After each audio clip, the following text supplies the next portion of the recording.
is sort of creates a whole tone for the film. So I'm wondering actually, well, first of all, how how you actually came to choose so many songs, especially the songs of Kimya Dawson and the Moldy Peaches. Well, I've been a Moldy Peaches fan for a long time. I have their whole catalog. Well, and at first, this was a very musical script, and Diablo is an encyclopedia of modern music history, and there was all these really cool tracks already in the screenplay.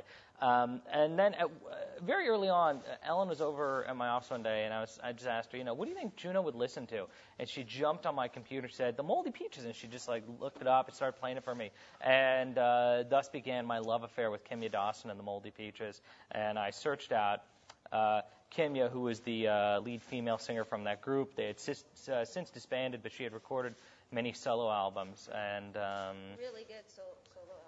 Yeah, and her sound became the sound of the film. It was very exciting. I remember Ellen showed me one song in particular that was just beautiful, and that now plays over the birth scene. And I talked to Diablo, and I said, I'd love to do a scene where the two kids sing the song to each other at the end of the movie. And Diablo was gracious and put it in, and it's just wonderful. And it was cool. Even at one point, Michael was on set one day just playing the song on guitar, just practicing, getting ready for the scene in which he would play it.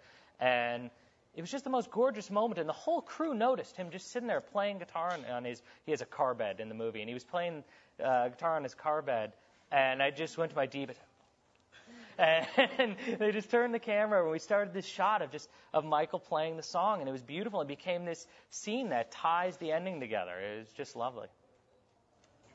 And actually, and Michael, do you play guitar in your band? I just play guitar. I'm not really in a band. I was just thinking about it because I did see there's the classic clip with you and Clark and the other friend in that. Is that band for real or what? Yeah, I don't know. My friend and I used to go to open mics and play music sometimes, but we got kicked out because my friend kicked the microphone over. This guy jumped up and yelled at us in front of everyone. So we stopped going. But I wouldn't call that a band. It was just like Weezer songs, And I guess to Jason, was it exciting? I'm hoping that this movie encouraged you to actually listen to a lot of Melvin's records. I don't know what that is, but He did a lot of research for his character. Yeah. I like to keep it real simple. No, there was actually a little bit of a kicking and screaming situation for me. My panties got in a little twist when I was told that I needed to learn how to play guitar for this role. And I've got these big fat fingers that don't know how to not touch 6 strings at the same time. And so I quickly got very frustrated with that and called Jason on the phone. I said, Jason, the way I see it here in the script is that me playing guitar lasts for maybe a quarter of a page. Can't just in the way you frame that shot, maybe it just the guitar is under the frame, and so we can just put that in later, and I'll just look like I know what I'm doing, close my eyes a lot. And he says, no, I pretty much want you to learn how to play. I said, all right.